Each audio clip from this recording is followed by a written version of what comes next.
semuanya, selamat datang di podcast Suara Pendidikan. Bareng aku, Ayu Savenda Putri, dan juga aku, Siska Beliana.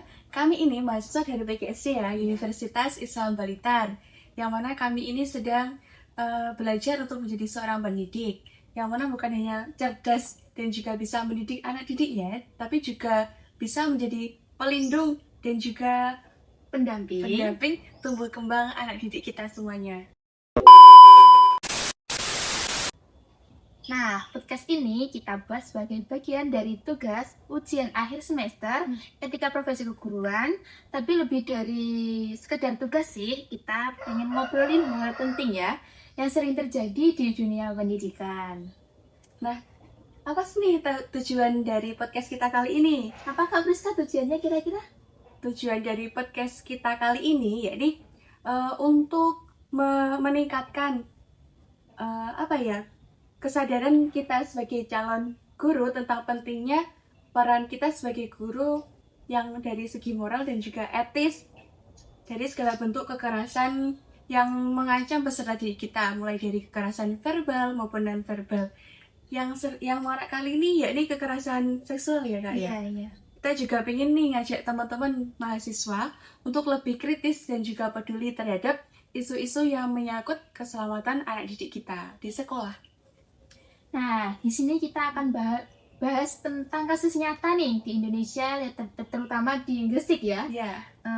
Harapannya dari obrolan kita ini bisa sama-sama belajar nih dan juga menumbuhkan komitmen untuk jadi guru yang gak cuma cerdas tapi juga punya hati dan punya keberanian. Gimana nih Kak, kita obrolannya sedikit berat ini. Iya, Apa kita mulai aja sekarang? Iya, mulai aja. Oke, kita mulai ya sekarang. Check it out. A few moments later. Jadi teman-teman, berdasarkan data dari Dinas KBPPA di Gresik, sepanjang bulan Januari sampai dengan bulan November di tahun 2025 sudah tercatat ada 31 anak perempuan di bawah umur nih yang menjadi korban kekerasan seksual. Ini dalam kurun waktu dari cuma di tahun 2025 ini aja ya? Iya, sudah 31 kasus nih, hebat ya? Iya, miris sekali. Tahu nggak Kak?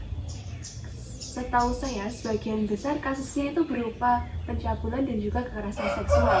Dan yang bikin miris, pelakunya bukan orang asing, tapi orang yang korban kenal, seperti tetangganya, temannya, keluarganya, gurunya, bahkan orang yang tinggal di lingkungan sekitarnya. Wah, sangat miris sekali ya Kak Friska. Iya. Nah, salah satu kasus yang diungkap polisi, pelakunya itu adalah pria yang berusia 53 tahun.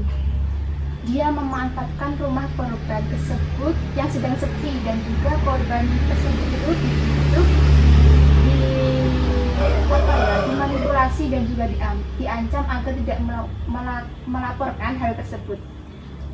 Itu menunjukkan betapa rentannya anak-anak terhadap kekerasan yang dilakukan orang dewasa yang mereka percaya dan juga mereka kenal. Oh, berarti itu di rumahnya sendiri ya? Iya, Kok bisa ya? nggak tahu juga. Terus menurut Dinas Pendidikan, meningkatnya jumlah laporan ini tuh juga karena kesadaran masyarakat untuk melapor kepada pihak yang berwajib. Jadi masyarakat itu sudah mulai berani untuk melaporkan kasus-kasus ke pihak yang berwajib.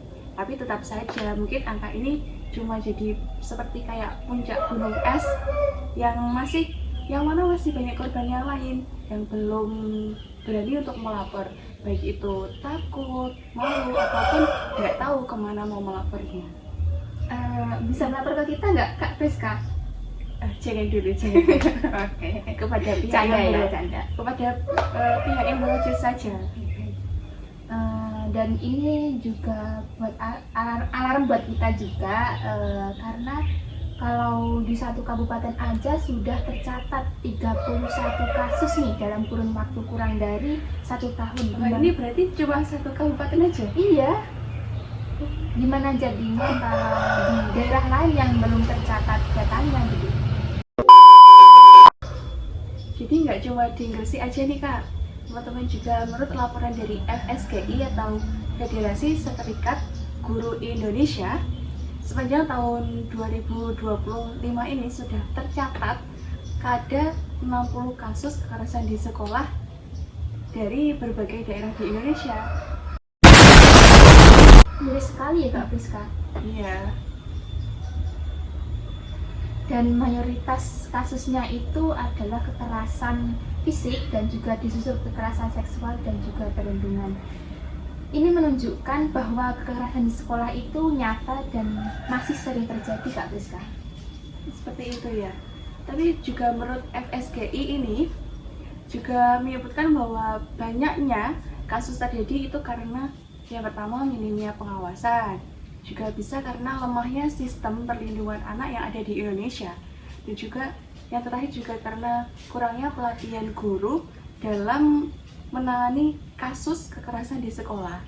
Jadi kita nanti kalau jadi seorang guru harus mengikuti pelatihan bagaimana cara kita menangani kekerasan yang ada di sekolah. Bahkan mirisnya itu ada sekolah yang tidak punya prosedur tetap dalam penanganan laporan kekerasan. Jadi sekolah tersebut itu tidak punya seperti prosedur ataupun aturan yang tetap untuk mengatasi kekerasan yang mungkin terjadi di sekolah tersebut.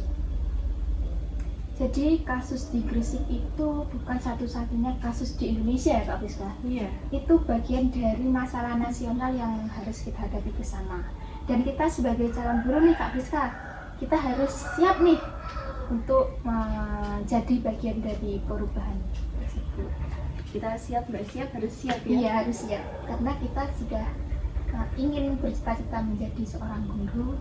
Jadi ya kita harus mengikuti perubahan di Indonesia saat ini. Jadi seperti itu teman-teman. Padahal masalah utamanya ini jelas ya Kak ya. Iya. Kekerasan seksual terhadap anak di Indonesia ini masih sering terjadi, bahkan di lingkungan di mana anak tersebut itu seharusnya jadi tempat yang aman dan nyaman bagi mereka, seperti rumah dan sekolah gitu kan. Dan yang lebih mengkhawatirkannya lagi Kak Priska, banyak anak yang nggak tahu mereka itu telah menjadi korban. Mereka pikir itu hal biasa Kak Priska, atau mereka itu malah takut dianggap salah oleh orang-orang. Jadi itu menunjukkan bahwa edukasi soal perlindungan anak itu masih sangat-sangat minim. Ya kayak gitu. Kayak juga masalah lainnya itu minimnya keberanian korban untuk melapor. Nah, jadi korban untuk melapor itu masih minim tuh kesadarannya, ataupun banyak anak yang ketika melapor itu takut dimarahi, juga bisa mereka juga takut disalahkan ataupun malah nggak percaya gitu. Apalagi ini kalau pelakunya orang terdekat ya, apalagi kalau pelakunya ini orang terdekat, jadi mungkin orang di sekitarnya menyangkal hal tersebut. Dan ini diperparah lagi dengan kurangnya sistem perlindungan anak yang kuat di lingkungan pendidikan Kak Priska. Kadang guru atau pihak sekolah itu bingung harus berbuat apa, dan mereka itu kadang juga memilih diam karena takut mencoreng nama baik sekolah mereka. Padahal kalau diam ini ya, diam itu bukan solusi kan ya. Iya. Bisa jadi itu memperpanjang atau memperkeruh masalah yang terjadi. Dan justru diam itu juga bisa memberi ruang terbuka bagi pelakunya untuk mengulang kesalahan yang sudah dia lakukan. Seperti itu. Dan kalau kita telusuri lebih dalam lagi Kak Priska, ada beberapa penyebab kenapa masalah ini sering terjadi. Pertama, kurangnya edukasi soal kekerasan seksual untuk anak-anak maupun orang dewasa nih. Dan selanjutnya apa Kak Priska kira-kira? Jadi banyak anak itu bahkan nggak tahu ya kalau mereka itu sedang dilecehkan gitu ya. Iya. Mereka pikir kalau disentuh dan juga diajak bicara tentang hal yang nggak pantas itu masih biasa gitu ya, seperti hal biasa gitu. Mereka mungkin belum punya pemahaman tentang bagaimana batasan antar seseorang, batasan di mana batasan tubuh dan juga hak atas dirinya sendiri gitu ya. Iya, dan juga banyak orang tua atau guru yang memilih diam karena takut aib, takut konflik, atau mereka itu nggak mau repot. Bahkan ada yang menyuruh korban itu diam untuk menjaga nama baik keluarga mereka. Padahal diam itu bukan solusinya ya, Iya, malah memperkeruh masalah gitu iya. ya. Dan juga gini, belum semua sekolah itu mempunyai sistem pelaporan yang jelas di sekolahnya untuk penanganan kasus kekerasan dan juga lain-lainnya ini Kak. Jadi ketika ada kasus, guru bingung harus mulainya dari mana, bagaimana cara penanganannya, dan juga bagaimana cara menyelesaikan masalah tersebut itu belum jelas. Jadi kasusnya nggak ditangani dengan benar gitu. Iya. Dan yang penyebab yang terakhir itu masih ada guru atau tenaga pendidik yang masih belum paham soal etika profesi dan juga perlindungan anak. Padahal ini adalah bagian dari tanggung jawab moral kita sebagai pendidik ya Kak Priska. Iya, itu merupakan tanggung jawab moral dari seorang pendidik dan juga edukator atau guru gitu ya, untuk menjadi pelindung dan juga pengamat tumbuh kembang anak ketika di sekolah. Dan bagaimana solusinya Kak Priska untuk mengatasi masalah tadi? Ya, solusinya yang pertama ini kita harus mengadakan edukasi sejak dini. Orang tua ataupun gurunya itu harus memberitahu bagaimana batasan tubuh mereka itu yang bisa disentuh dari hak-hak mereka, ataupun bagaimana nantinya ketika ada sesuatu yang tidak membuat mereka tidak nyaman itu mereka lapornya kemana gitu. Dan juga edukasinya itu harus disesuaikan dengan usia Kak Priska. Misalnya anak TK itu diajarkan lewat lagu atau cerita tentang bagian tubuh mana saja yang tidak boleh disentuh oleh orang lain. Dan juga anak TK itu bisa juga diajak diskusi ringan nih tentang rasa aman ataupun tidak aman. Selain itu ya, seharusnya guru dan juga orang tua itu juga diberikan pelatihan untuk bagaimana mengatasi kekerasan ketika ada deteksi anaknya itu kayak terjadi kekerasan pada dirinya, kayak bisa jadi guru ataupun orang tua itu diberi pelatihan tentang bagaimana cara merespon ataupun prosedur penanganan dan juga pelaporan ketika ada sesuatu yang terjadi pada anaknya. Atau jangan sampai orang tua ataupun guru itu bingung bagaimana cara merespon pelaporan dari anaknya itu, bahkan jangan sampai menyalahkan anaknya. Dan sekolah juga harus punya SOP yang jelas ya Kak Priska. Iya. Misalnya kalau ada laporan tentang kekerasan, jadi di situ siapa yang harus dihubungi, bagaimana cara melindungi korban, dan juga bagaimana cara menindaklanjuti pelaku tersebut. Dan juga harus ada kerjasama antara lembaga perlindungan anak dan juga pihak kepolisian. Betul itu, betul Kak. Betul apa yang dikatakan dari Kak Safenda tadi. Dan yang nggak kalah penting nih ya, sampai tipu ya. Iya, kayak apa-apa. Kita harus bangun budaya di sekolah yang aman dan juga sportif untuk peserta didik ataupun siswa-siswanya, di mana anak-anak itu merasa dihargai, didengarkan dan juga dilindungi, bukan malah takut dan juga merasa disalahkan dan juga sendirian seperti itu. Terus bagaimana ini Kak tanggapan Kak Safenda ini sebagai mahasiswa PGSD terkait kasus tersebut? Sebagai mahasiswa PGSD merasa terpanggil banget nih Kak Priska. Kita sadar jadi guru itu nggak hanya soal ngajar, tapi kita juga sebagai pelindung dan juga panutan bagi anak-anak. Itu kalau menurut Kak Safenda. Dan juga ketika kita tadi membaca tentang berita di Gresik itu, kita juga merasa sedih dan juga marah ya Kak. Iya. Bagaimana bisa anak-anak itu menjadi korban dari orang yang mereka kenal. Kita nggak bisa cuma bilang kasihan habis itu lupain gitu, nggak bisa. Kita juga harus sadar bahwa kita tuh punya seperti peran penting dalam menjaga atau melindungi anak didik kita nantinya gitu, agar kejadian seperti itu tidak terulang lagi. Benar banget Kak Rizka. Kita harus jadi guru yang bisa dipercaya dan yang bisa jadi tempat aman atau nyaman buat murid-murid kita. Karena bisa jadi mereka itu nggak punya siapa-siapa buat cerita mereka gitu. Terus dan kalau kita nggak peka, bisa jadi kita nggak sadar atau nggak tahu ada anak yang sedang menderita tuh.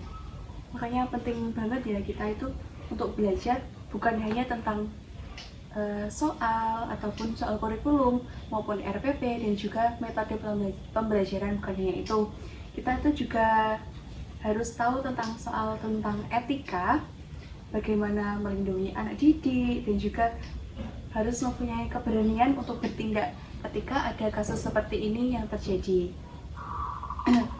Kita juga harus tahu apa yang harus kita lakukan kalau suatu hari nanti mungkin ada kejadian seperti ini yang terjadi di sekolahan di mana tempat kita tinggal. Dan kita juga harus berani nih Kak Rizka, yakni berani bersuara dan berani melapor dan juga berani berdiri di pihak yang benar. Karena diam itu bukan netral dan diam itu Bukan solusi gitu ya. ya. Jadi gitu. Jadi diam itu bisa jadi bentuk pembiaran, dan pembiaran itu bisa menyakiti anak-anak yang seharusnya kita lindungi gitu Kak Rizka. Ya sebenarnya kita juga percaya kalau kita semua dari mahasiswa PGSD, dari gurunya, dosennya, ataupun orang tua dan juga orang-orang di sekitar sama-sama peduli dan juga mau belajar tentang bagaimana kita Bisa menciptakan ya. agar bisa menciptakan lingkungan itu yang aman dan juga netral terhadap bukan netral ya? Iya, bukan. Bagaimana kita menciptakan lingkungan pendidikan itu yang lebih aman dan juga manusiawi. Kita juga bisa jadi generasi guru yang berbeda Karena dengan kita Gen Z ya Kak. ya, yang bukan cuma hanya pintar, juga juga peduli Iya. terhadap masalah-masalah di sekitar. Bukan seperti itu ya Kak? Iya, seperti itu Kak Priska. Jadi teman-teman, dari kasus yang ada di Gresik tadi dan juga data nasional dari FSGI, kita tahu dan juga belajar bahwa kasus kekerasan terhadap anak itu nyata adanya di sekolah maupun di lingkungan sekitarnya. Hal ini bukan hanya soal angka, tetapi juga soal tentang nyawa, masa depan, dan juga kesehatan mental anak-anak didik kita. Ya, seperti kekerasan seksual, kekerasan fisik, dan juga perundungan anak adalah bentuk pelanggaran hak anak yang harus kita lawan bersama. Sekolah itu seharusnya jadi tempat yang aman, bukan malah jadi tempat yang menakutkan bagi peserta didik. Ya, ini Kak, sebagai calon guru ini ya, kita tuh juga punya tanggung jawab besar nih. Ya, betul. Kita bukan hanya nantinya, kita bukannya sebagai seorang pengajar ataupun pendidik, tapi juga bagaimana kita menciptakan suasana belajar di kelas itu yang nyaman, aman, dan juga sportif untuk anak didik kita. Ya. Dan perubahan itu bisa dimulai dari hal kecil, contohnya dari cara kita menyapa murid, dari cara kita mendengarkan ketika mereka bercerita, dan dari keberanian kita nih untuk bertindak saat melihat ketidakadilan gitu. Dan semoga nih Kak, dari podcast kita kali ini menjadi bahan refleksi untuk kita semua, terutama ini untuk mahasiswa PGSD. Yuk kita belajar lebih dalam tentang etika profesi keguruan ini dan juga pelindungan anak, dan juga kita harus menemukan keberanian moral dan juga sosial kepada kita. Ya, betul. Ngomong-ngomong, kita sudah ada di penghujung podcast kita Sudah ya, Kak? Kak, ya? Iya. Nggak kerasa ya? Iya. Terima kasih buat teman-teman yang sudah mendengarkan podcast kita dari awal sampai akhir ya. Iya. dan kami meminta maaf jika ada pengucapan salah kata. Dan mari kita bersama-sama belajar untuk menjadi guru yang lebih baik lagi ke depannya nanti gitu. Iya ya Kak. Ini udah terakhir ya? Iya. Oke, sampai jumpa di episode selanjutnya. Tetap semangat, tetap belajar, dan juga tetap peduli terhadap lingkungan sekitar kita. Salam hangat dari kami, mahasiswa PGSD Universitas Islam Balitar. Sampai jumpa di lain kesempatan teman-teman. See you!